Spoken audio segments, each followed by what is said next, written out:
વ્યક્તિના કારણે આ બધું ચાલતું હોય છે અને સેવા કરનારા વ્યક્તિને ક્યારેય પૈસા વગર કોઈ કામ અટકતું નથી. આ પણ એક વાસ્તવિકતા છે.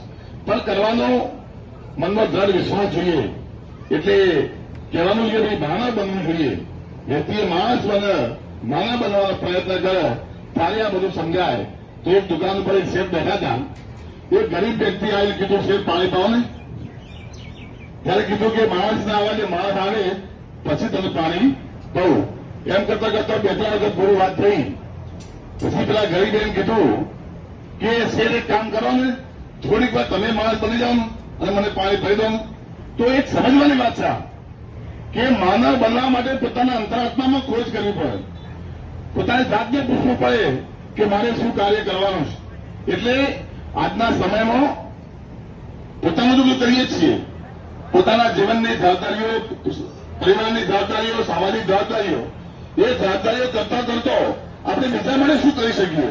પોતાનો પરોપકાર સ્વભાવ, પોતાનો પરોપકાર રીતે સેવા કરવાની પ્રવૃત્તિ, જો માનજો સુધી આપણને ભગવાને શક્તિ આપી હોય તો દરરોજ ઊંઘતા પહેલા 5 વ્યક્તિને એવું કામ કરવું જોઈએ જે ગરીબ હોય, સામાન્ય વ્યક્તિ હોય, એને જરૂરિયાત હોય, અમૃત જલ પર પુણ્ય મળતું હોય એવા કામ કરીએ તો માત્ર સુધી આપણું જે કર્મ છે એ આપણી સાથે આવશે. કર્મ સારું થાય તો આપોઆપ આપણા જીવનમાં સુખ સંપત્તિ આવે. આવું મારું ખુદનું પોતાનું માનવું છે. તો આજના તબક્કે વધુ કહેવા નથી. તો બધા દાતાઓએ જે દાન કર્યું એ પ્રમાણે પરિસ્થિતિ મારા પણ 5100 રૂપિયા થયો અને 5100 રૂપિયા મળી જશે. કારણ કે આ સેવાની પ્રવૃત્તિમાં આપણે ના કહી શકીએ, જે કરતો હોય એને પણ આપણે મદદ કરવી જોઈએ. એ ભાવથી હું પણ 5100 રૂપિયા આ તમારા સેવા યજ્ઞમાં દાન કરું છું. અને બીજી પણ જો જરૂરિયાત પડે તો કહેજો, અમે તમારી સાથે રહીશું. બજારમાંથી પણ દાનની જવાની જરૂર પડશે તો દાન ઉઘરાવીશું. પણ તમારું કામ કેવું ઉભું થઈ રહે એને તમે ખાતરી આપીએ છીએ. અને બોલાવે સન્માન કર્યું એ બધો આયોજન આભાર. જય હિન્દ, જય ભારત. અને આમાં સતત રિસર્ચ કરતા રહે છે, હજુ બધું સારું કઈ રીતે બની શકે. અને વિદેશોમાં પણ અમારે કેમ થાય છે. આ ડોક્ટર ચેટરભાઈ છે એ પોતે વિદેશોમાં વારંવાર જાય છે અને એવા કન્ટ્રીમાં કે જ્યાં ખૂબ તકલીફો હોય, અંડર ડેવલપ કન્ટ્રી હોય, Sri Lanka, Mongolia, Africa, gulf country, Pakistan, Iran, Iraq, જ્યાં મુશ્કેલીઓ છે, કંઈક આતંકવાદ કે વારંવાર યુદ્ધો થતા હોય, ત્યાંના લશ્કરના માણસો અને બીજા માણસો જે ગવાયા હોય એને પણ આપણે પગ આપીએ છીએ.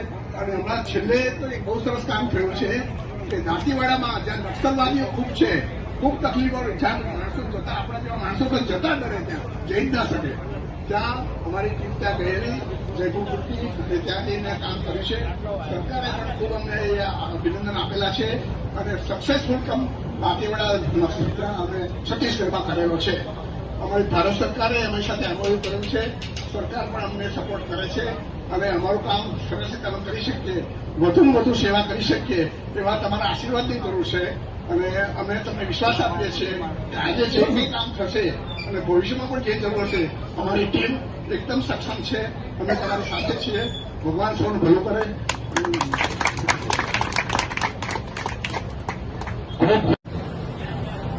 મંચ ઉપર બિરાજમાન પ્રાતઃ સ્મરણીય સંતગણ, આદરણીય સાધ્વીજી, આ સંસ્થાના ટ્રસ્ટીશ્રીઓ, ડોક્ટરશ્રી અને મંચ ઉપર બિરાજમાન અન્ય સર્વે મહાનુભાવો, આપ સૌ ઉપસ્થિત રહેલ વડીલો, આગેવાનો, યુવાનો અને લાભાર્થીઓ કે જેમને આમાંથી લાભ મળવાનો છે.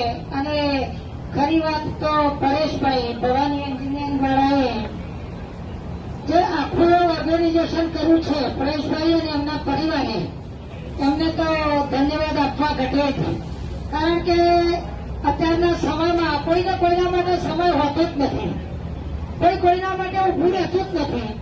અને હમણાં ભાઈશ્રીએ મારા અગાઉના વક્તાએ કહ્યું કે સમય કોઈની રાહ જોતો નથી. Time at night wait for none. સમય અને ભરતી કોઈની રાહ જોતો નથી. ભરતી આવે એટલે નાવડું નાખો તો તરી જાય અને સમયે કામ કરી લો તો કામ સિદ્ધ થાય ને. એવું જ વિવેકાનંદજીએ કહ્યું હતું કે કોઈ કિસ્મત નામની ચીજ હોતી જ નથી.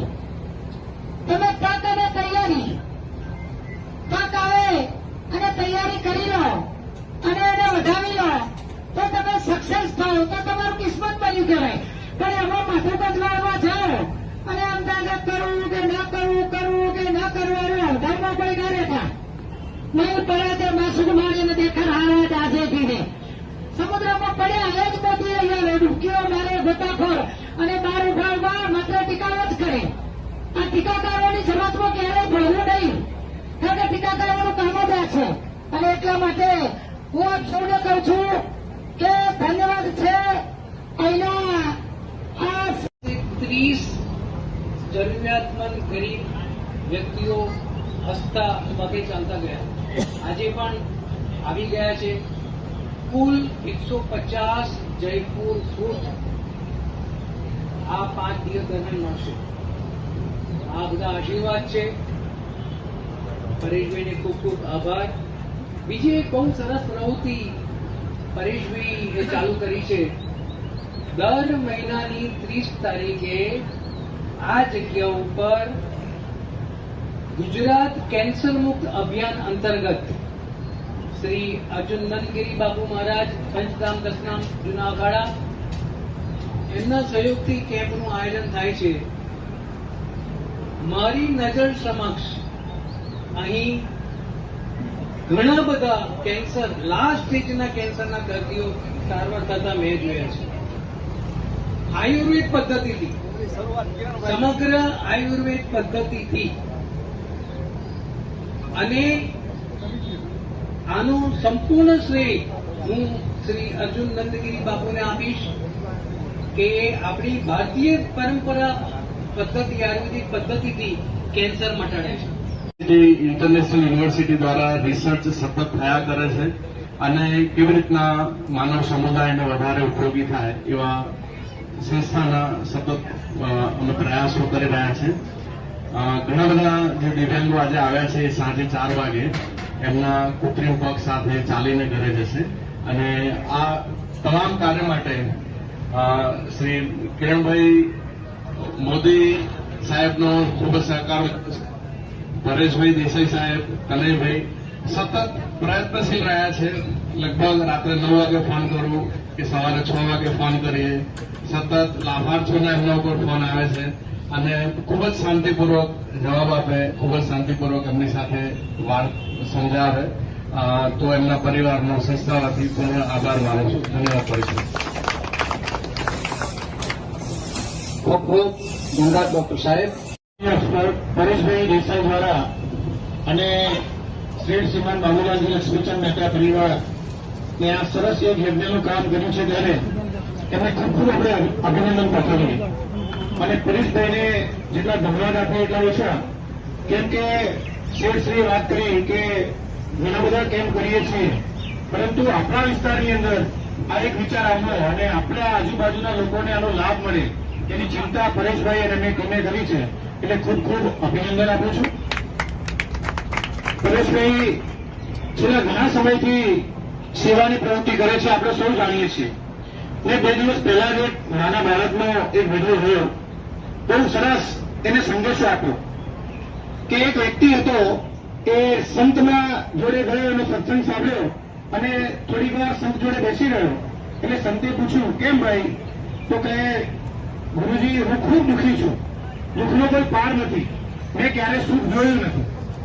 ત્યારે ગુરુજી ધ્યાનમાં બેઠા અને ધ્યાનથી જોયું તો એનો ભૂતકાળ બિલકુલ દુઃખી અને એનો ભવિષ્ય પણ બિલકુલ દુઃખી. એને ક્યારેય જીવનમાં સુખ દેખાતું નહોતું. છતાંય ગુરુજીએ ધ્યાનમાંથી બહાર આવીને કહ્યું કે એક કામ કરું, તને હું 5 વર્ષ સુધી સુખની અનુભૂતિ કરાવું. 5 વર્ષ પૂરો થશે પછી પાછું ફરીથી જે દુઃખ છે તારે સહન કરવાની તાકાત હોવી જોઈએ. તો પેલા એ વિચાર કર્યો કે આખી જિંદગી દુઃખી રહેવું એના કરતો આ 5 વર્ષ તો સુખનો અનુભૂતિ કરી લઉં. મહારાજજી આશીર્વાદ આપ્યા. એ ઘરે ગયો, ઘરમાં જે જૂનો વાસણ હતો એ ભેગો કરી અને વિચાર આવ્યો કે આ જૂનો વાસણ કેવું વેચી લો. આ જૂનો વાસણ વેચી અને એમાંથી એને પ્રેરણા મળી અને એને ધંધો બનાવી દીધો. એટલો બધો ધંધો ચાલ્યો કે પૈસાની કોઈ સીમા નહીં, ગજબના પૈસા આવી ગયા. તો સુખ ખૂબ થઈ ગયું. એને ગામનો જે કંઈ જરૂરિયાત હતી એ પૂરી કરી. જેમ પરેશભાઈ કામ કરે છે એમ એને ઠેર ચબૂતરા બનાવ્યા, હોસ્પિટલોમાં દાન કર્યું, પુસ્તકાલયો બનાવ્યા અને એટલી બધી દાનની પ્રવૃત્તિ કરી કે ના પૂછો વાત. 5 વર્ષ પૂરા થવા ફક્ત 2 દિવસ બાકી હતા ત્યારે પેલા સંત ફરી પાછા એના ગામમાં આવ્યા અને એને મળ્યા કે ભાઈ હવે તારે 2 દિવસ બાકી છે, તો કે બાકી ઘણું થઈ ગયું. આખી જીવનમાં મારે જે કંઈ કરવાનું હતું એ મેં આ 5 વર્ષમાં કરી લીધું. મારે જે પુણ્ય કમાવું હતું એ આ 5 વર્ષની અંદર આખા જિંદગી પુણ્ય કમાઈ લીધું. ફરી પાછા સંત ધ્યાનમાં બેઠા અને જોયું તો એનું જે ભવિષ્ય હતું એ બધું બદલાઈ ગયું. એને જે કંઈ પુણ્યનું કામ કર્યું હતું એના આધારે મહારાજને લાગ્યું કે અરે આને ક્યારેય ભૂખ આવવાનું નથી. અને મહારાજે ફરી આશીર્વાદ આપ્યા કે જિંદગી ભર તું જીવીશ ત્યાં સુધી સુખી સુખીને સુખી રહીશ. ઓક્સિજન મશીન આપી રહ્યા છે પેટમાં, જેની કિંમત 63,000 રૂપિયાથી વધારે થઈ શકે. બાળુભાઈ ખૂબ ખૂબ ધન્યવાદ. દરેક જગ્યાએ બાળુભાઈ ની ઉદારતા ચાલુ જ હોય છે. મને ખબર છે કે બાળુભાઈનો હાથ હંમેશા એક વખત એક શેઠ, અને એ પણ કેવું કે એક વખત એક કાર્યક્રમ હતો અને કાર્યક્રમની અંદર કોઈ ગરીબોને એક શેઠ દાન આપતા હતા. અરે શેર દાન આપે, પણ દાન આપતા હતા પણ નીચું તાકીને આમ દાન આપતા હતા. આમ નીચું તાકીને દાન આપે. એટલે કોઈએ પ્રશ્ન કર્યો કે તમે દાન આપો છો આમ નીચું તાકીને શા માટે આપો છો? તો એમને કહ્યું કે દેનો વાલા. જી પરેશભાઈ, આજે કેમ્પમાં કેવા કેવા વ્યક્તિઓને આપે મદદરૂપ બને, શું કહેશો આગામી પ્લાનિંગ?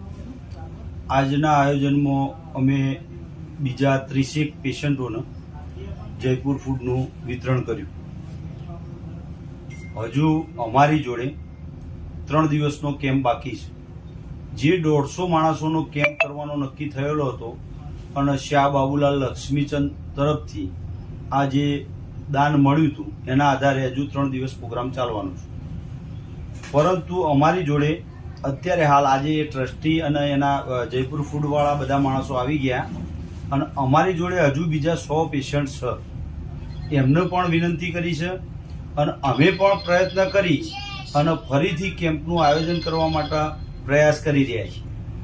આજના આ અમારા આયોજનમાં આવેલ તમામ માણસોએ અમને જે સહકાર આપ્યો અને જે સહયોગ આપ્યો એ સહયોગથી હું બહુ પ્રભાવિત છું અને ચોક્કસપણે અમે જે કોઈએ જે કંઈ આપ્યું છે એનો સદુપયોગ થાય એ રીતે બીજા કેમ્પનું આયોજન કરવા માટે પ્રયત્ન કરીશું.